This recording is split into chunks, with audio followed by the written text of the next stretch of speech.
Let's get into audience questions for the week. I've been getting a lot of these types of questions, which essentially amount to what is the impact of Donald Trump having coronavirus on the presidential race? Does it help him? Does it hurt him? What about a sympathy vote? What about people who will see him as getting the virus because he's irresponsible? So we have to divide this into a few different categories of people and a few different scenarios. So let's first get out of the way the more sort of legalistic scenarios. If Trump were to become very sick again, and again, we don't yet know what the course of his disease will be. This week, doctors have been saying he's doing great. By the time you watch this or listen to this clip, he may be doing poorly. It's just all so dishonest and so erratic that we don't know. But if Trump gets very sick, ends up on a ventilator, Mike Pence becomes acting president. Does Mike Pence become the top of the ticket? Who are people really voting for? Very impossible to predict how it would change the dynamic of the race.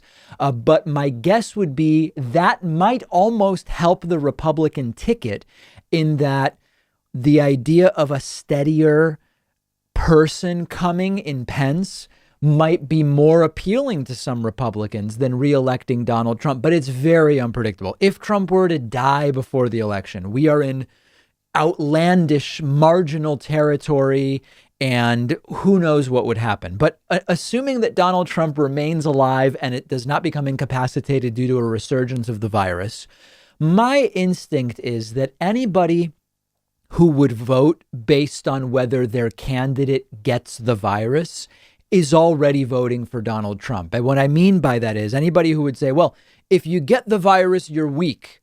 Those people are already voting for Donald Trump, and they're going to continue voting for Donald Trump. If you vote based on policy and you're concerned about the handling of coronavirus, you're almost certainly already voting for Joe Biden. The only way in which Trump's coronavirus case would affect voters, in my mind, would be that Trump getting the virus, in addition to Chris Christie, Kayleigh McEnany, Trump's campaign manager, Hope Hicks, on and on and on.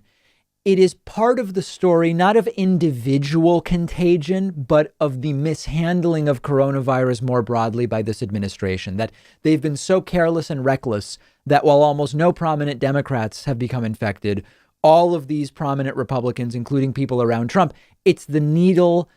It's the straw that breaks the camel's back, so to speak, in terms of the mishandling of the virus.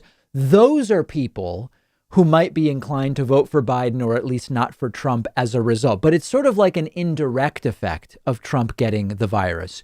Overall, it seems bad for Trump.